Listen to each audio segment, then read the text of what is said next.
If you want to understand why Algeria and France still argue about memory, start here. I'm going to run you through a timeline. Fast, clear, human. 1. France lands in Algiers. What begins as a punitive expedition turns into a full-on conquest. By the 1840s and 50s, settlers arrive, pieds noirs, backed by the state. Land is seized. Law splits the population. Citizens subjects. 1860s to 1880s. Famine disease a code, the indigena, that polices everyday life for Algerians. Resistance never really stops. The 1871 Macroni revolt erupts. Massive, brave, crushed hard. Jump to 1914-1918. Algerians fight for France in World War I. After the war, hope rises. Reform rights may be a path to equality. It doesn't really materialize. May 8, 1945. Europe celebrates victory over Nazi Germany. In Algeria, Setif Guelma Karata, demonstrations turn into tragedy. Repression is brutal. Thousands die.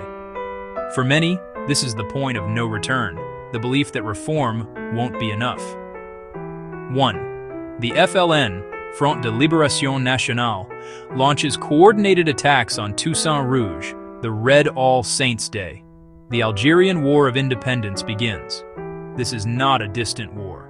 It's door-to-door, mountain cities. The French state calls it operations, not a war, deploys hundreds of thousands of troops. The FLN runs guerrilla campaigns, builds networks, struggles for international recognition. 1. The Battle of Algiers. Urban warfare bombings, a suffocating counterinsurgency. Torture becomes a national scandal in France. The world is watching. Meanwhile, a different fault line opens. The Pieds Noirs elements of the military resist any hint of Algerian independence. 1958, a crisis in Algiers sparks the fall of the Fourth Republic. Charles de Gaulle returns to power. At first, he speaks the language of French Algeria, but the war grinds on, costly, polarizing. By 1959, he drops a bombshell: self-determination. 1. A failed general's putsch. The OAS, a militant group, unleashes terror to stop independence.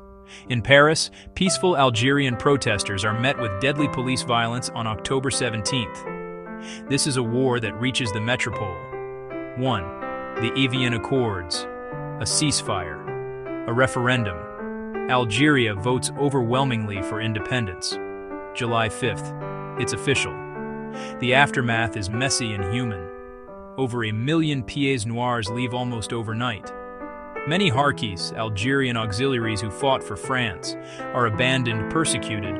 Some make it to France, many do not. Algeria faces the hard work of nation building after a brutal war. And the memory? It lingers. In France, debates over recognition, torture, archives, apology. In Algeria, the revolution becomes identity, pride, and a complex legacy to navigate. Fast forward.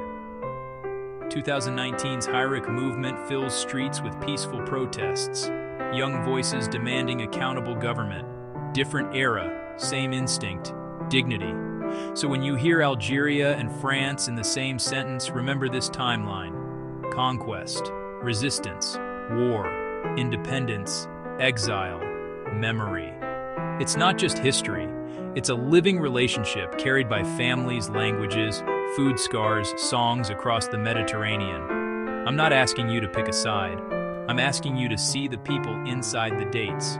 Because if we can do that, the story of Algeria's revolutions with France stops being a shouting match and starts being something we can actually learn from. Thanks for sticking with me. If you want more deep dives like this, you know what to do.